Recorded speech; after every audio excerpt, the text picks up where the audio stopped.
What's going on, everybody? Welcome back to Bridging the Geekdom's Free Talk. I'm your host, Robert Slavinsky, and today, what am I going to talk about? Well, today, I want to talk about something that is pretty interesting that came up in a Facebook conversation that I was having. There are people who are unsure of what the scope of the DCEU, Warner Brothers DCEU, is looking like from now and moving through the future of everything. Now, let's get one thing straight here. What Zack Snyder is doing with Zack Snyder's Justice League is not replacing Justice League within the DCEU. That is unfortunate, but that is the case. That is what's going on right now. Does that mean it's going to stay like that? Not necessarily. I mean, if Zack Snyder's Justice League explodes and is phenomenal, they may be able to find a way, and perhaps Muschietti found a way to have his story written where it could still branch off of what Zack has created. However, by all accounts, and by what I know, what I've been told, the Flash movie is going to be something that, in a way, not completely, but in a way, will reset the DCEU moving forward with the films and what Warner Brothers is doing. What that means? Well, what that means to me is that Zack Snyder's Justice League is what's called a cul-de-sac. Not a cul-de-sac, a cul-de-sac. That means that anything that he does after Zack Snyder's Justice League, and believe you me, there is stuff planned. So whatever gets made or completed after the Snyder Cut will be its own continuity. That will be stuff that is simply and solely part of Zack's vision. Now, the DCEU, that's a bit different. The stuff that happens in the DCEU is going to be stuff that happened or has happened. Man of Steel, Batman vs. Superman, Suicide Squad, Aquaman, Shazam, Wonder Woman, Justice League, all that stuff. All of that stuff is what is going to be known as the DCEU proper, I'll say. I'm going to say DCEU proper.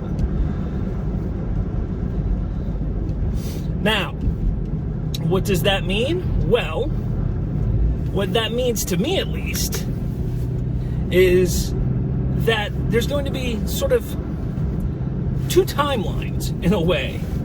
You got Timeline A, which is going to be the DCEU proper. Timeline A is Man of Steel, Batman vs. Superman, Suicide Squad, Wonder Woman, Justice League, Aquaman, Shazam, Wonder Woman 84, The Suicide Squad, all that. That's going to be Timeline A. Timeline B will be Zack Snyder's Snyderverse. Man of Steel, Batman vs. Superman, David Ayer's Suicide Squad. You might be able to throw Wonder Woman in there as well as Zack Snyder's Justice League and anything that comes part of the Snyderverse after that. Now, the confusion lies with a lot of people is understanding how you can have two timelines that have the same characters in it. It's the multiverse theory, everybody. I mean, this is nothing new to the DC universe. This is nothing new to comics. I mean, both Marvel and DC have explored the multiverse, and if you know and have been paying attention to Marvel, the Marvel Cinematic Universe right now, you know that they are already in the midst of creating and showing off their multiverse.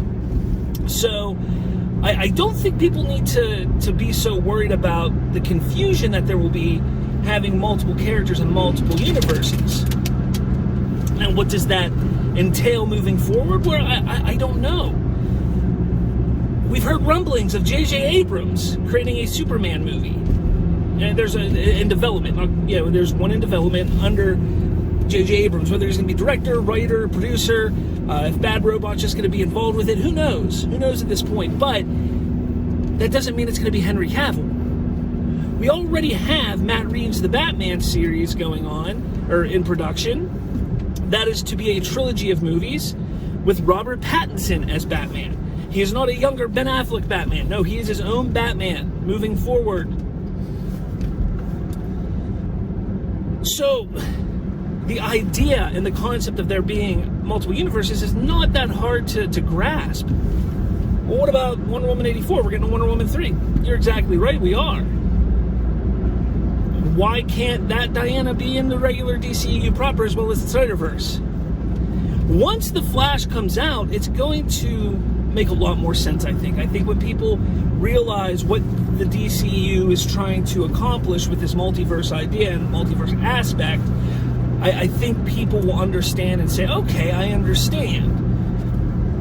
But that doesn't mean that it won't be confusing to some. And I get that. What do we want? Well, we want more content as fans, as comic book movie fans. Obviously, we want more content. Why the hell wouldn't we? So what do we have to do? Well, we have to support everything that comes out. Not blindly. Look, I enjoyed Birds of Prey. I did. I actually really, really enjoyed Birds of Prey. But if you watch my shows, I'm a heavy, huge supporter of Zack Snyder and everything that he was creating. And if you really look at it, you tend to see a lot of the Zack Snyder fans sway away from anything else that is not Zack Snyder related. I'm not like that. I enjoyed Birds of Prey for what it was. Was it the greatest comic book movie ever? No. But I can tell you this, it's better than a handful of the MCU movies. So, go out there, give everything a shot. Not every single movie is going to be for you. That's what I try to tell myself all the time when I go see a Marvel movie, and I'm just like, that was not the movie I was hoping it'd be. Again, not every Marvel movie is for me. Not every comic book movie is going to be for everybody. So you need to just accept that, but don't sit there and bash these films. Zack Snyder's Justice League comes out March 18th on HBO Max. Support it. Go watch it. Especially the naysayers, especially the people who are like, oh, everything Zack does is terrible. If you're somebody like that, I think this movie is especially for you to go check out. Because I think it's going to explain a lot of the issues that you had with Man of Steel and or Batman vs. Superman Dawn of Justice. So absolutely, I want you to go see this movie as well. Just as I'm going to go see The Suicide Squad by James Gunn. I know it's a departure from what they were creating with David Ayer, but that's okay. I don't need to watch another David Ayer Suicide Squad. I don't need two of them. I just need one. What else can somebody come up with? I don't know, guys. Let me know in the comments below what you think, what your thoughts are on all this. And, all that jazz, all that fun stuff. So, with all that said, guys, I will talk to you later. Make sure you hit that like button, hit subscribe, hit that notification bell, too. Talk to you later. Bye.